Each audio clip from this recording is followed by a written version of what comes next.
Excuse me, driver. Would you mind stopping in the drive-thru so that I may get something to eat for my children at home?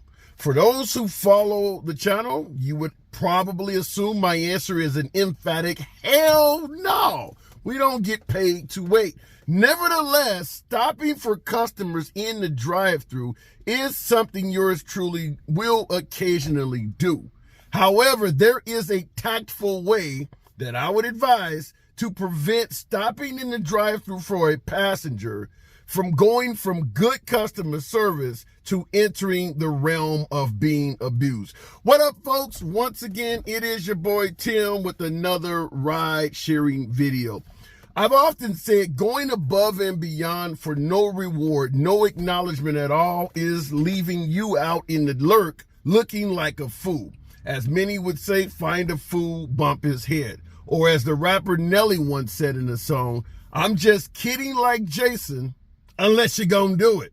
Meaning that I'm asking you to do something that you should say no. But if your ass is dumb enough to do it, then I'm actually not kidding. So when it comes to stopping in the drive-thru, obviously this is not part of your duty as a rideshare driver. Whether driving for Uber or Lyft, you have the right to say no as an independent contractor.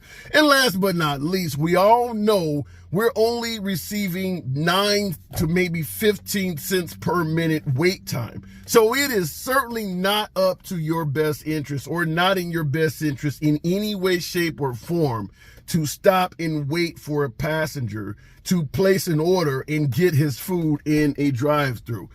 If you do it under Uber's basic fares, you are an idiot. However, there is methods that I would advise. I often use myself for passengers that want to stop and get food from the drive-thru. First of all, tipping through the app is a waste of time. Anytime a passenger tells you, I'll tip you through the app, expect that tip to never culminate. So if you stop for someone to go in the store, go grocery shopping, go in the drive-thru, and they say, well, I'll leave you something in the app, your ass is a fool because you're not likely to see that at all. For yours truly, if you want me to stop in the drive-thru and wait for you, I generally would tell you right off the bat, actually I was going to be going to lunch myself. I know you're going to get your boy something for stopping for you. Real people understand real talk. The times you don't open your mouth are the times you don't get paid. So I'm going to advise you flat out, even if you're not hungry, ask him to buy you some shit. That's something you could save for lunch later on, maybe for dinner after your route. And that guarantees you were paid for the stop.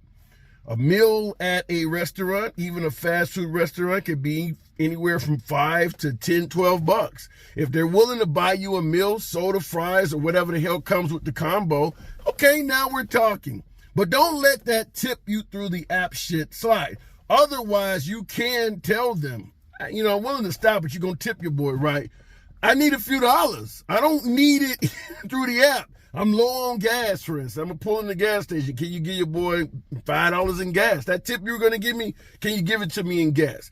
Essentially what you're doing is you're getting the money up front. You're not leaving them open to screw you with the tipping through the app phrase. We know tipping through the app is a bullshit phrase. Do not fall victim to it. Anybody that gets out of your car and says that, I'll be happy for my veteran drivers in the comments. What percentage of the time when you hear the phrase, I'll tip you through the app, does it actually result in a tip?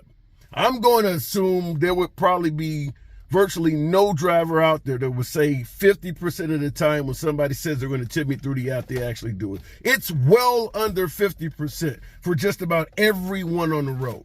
So never fall victim to accepting someone advising you they're going to tip through the app. Now, if you do nothing but driving from point A to point B and they promise to tip you through the app, there's nothing you can do about that. But if you actually go above and beyond and do something where you don't have to normally do it, where you have the option to say no, you want that tip to be genuine. So try to avoid doing something where it leaves the passenger the avenue to say, I'll tip you through the app. Like I just stated before, if a person wants to go in a gas station or something like that, could you get your boy a soda?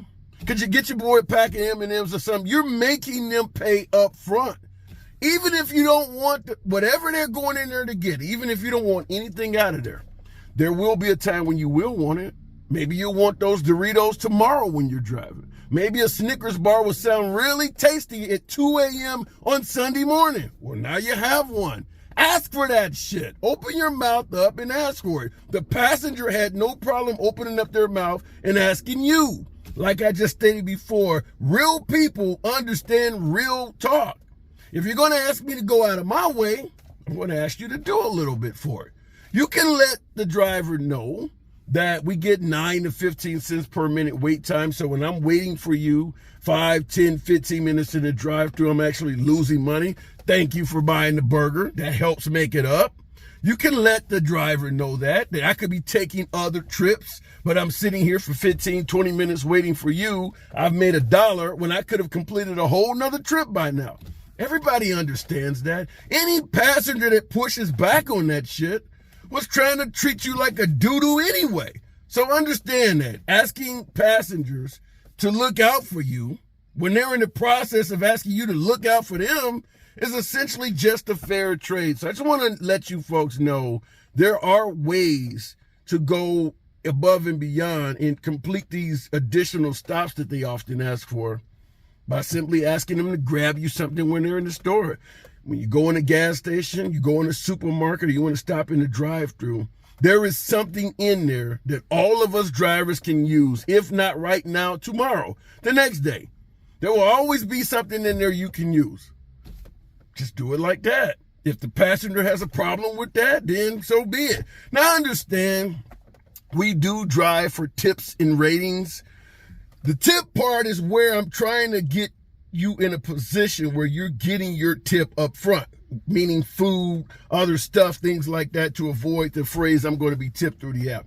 The ratings, unfortunately, there's not much you can do about it. If a passenger asks you to go above and beyond and do something that you do not have to do, and you say no, unfortunately, there is nothing stopping that passenger from giving you a poor rating. There's just nothing you can do. We understand a lot of passengers will give you a damn shitty ass rating just because they want a free trip. There's nothing you can do about that.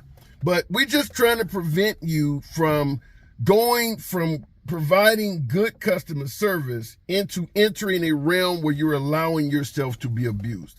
Don't do that. Speak up for yourself. Demand more. Demand what you are worth. Your time is valuable. Don't let anyone ever tell you anything different, including the ride-sharing companies, Uber and Lyft, because they started from day one treating us like our time is not worth shit. Don't fall for that. It's your boy Tim. Subscribe to the damn channel, and I'll see you in the next video.